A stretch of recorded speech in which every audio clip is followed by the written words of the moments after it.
Praise the Lord. 70వ కీర్తన 5వ వచనం. నేను శ్రమల పాలై దీనుడనైతిని, దేవా నన్ను రక్షించుటకు త్వరపడి రమ్ము.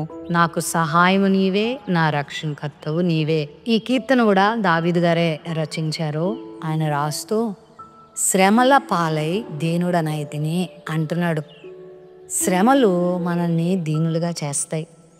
నిజంగా అతడు ఎంతో పరాక్రమవంతునిగా, ఎంతో వాయిద్యకారునిగా, తెలివైన వానిగా, ఎన్నో తలాంతులు కలిగిన వానిగా, పరాక్రమం కలిగిన వానిగా, ధైర్యశాలిగా, వీరునిగా ఎన్నో అధిగతులు ఆయనకు ఉన్నప్పటికీ తాను పొందిన శ్రమల వలన చాలా దీనత్వం నేర్చుకున్నాడు, దీనత్వాన్ని పొందుకున్నాడు.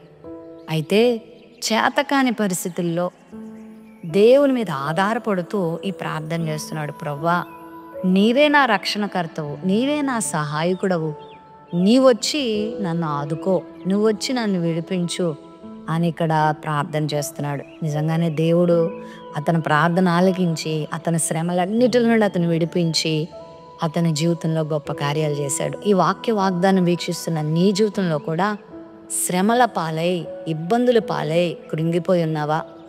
అధైర్యంతో ఉన్నావా? నలిగిపోతూ ఉన్నావా? ఈ లోకంలో నిన్నంత భయంకరమైన స్థితి నుండి విడిపించగలిగిన సామర్థ్యం ఈ లోకంలో దేవునికి తప్ప ఇంకెవరికి లేదని నీకు తెలుసా? నువ్వు ఆయన దగ్గరికి వచ్చి సహాయాన్ని కోరుకుంటే, నువ్వు ఆయన దగ్గరికి వచ్చి ఆదరణ కోరుకుంటే గొప్ప సహాయం నీకు ఆయన చేస్తాడు. నిన్ను ఆ దుఃఖంలో నుండి దేవుడు విడిపిస్తాడు. మాకు తెలిసిన ఒక సహోదరు ఉంది. తన జీవితంలో తన భర్తను బట్టి చాలా శ్రమలు ఎదుర్కొనేది. నిజంగా భర్త త్రాగుబోతే ఆమెను చాలా హింసించేవాడు. అయితే కృంగిపోకుండా దేవుని మీద ఆధారపడేది. ప్రభువా, నువ్వు తప్ప నా భర్తలో మార్పు తెచ్చేవారు ఎవరు లేరని ప్రభుని వేడుకుంది.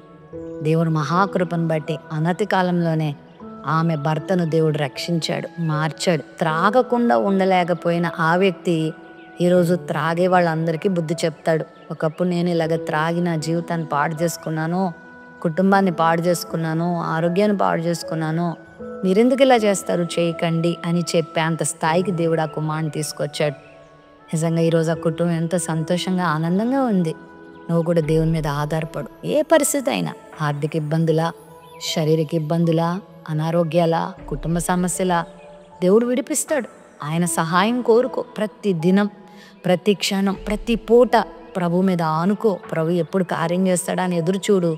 దేవుడు అద్భుతం నీ జీవితంలో జరిగిస్తాడు. ప్రేమ నమ్మకం కలిగిన మా తండ్రి, ఈ సమయంలో నీ బిడ్డల కొరకు ప్రార్థన చేస్తున్నాను. శ్రమలతో నలిగి ఉన్న నీ బిడ్డలను ఆదుకోండి ప్రభువా. నీ సహాయం వారికి అనుగ్రహించండి. గొప్ప మేలు వారి జీవితంలో మీరు జరిగించమని యేసు నామములో ప్రార్థిస్తున్నాం తండ్రి. ఆమేన్.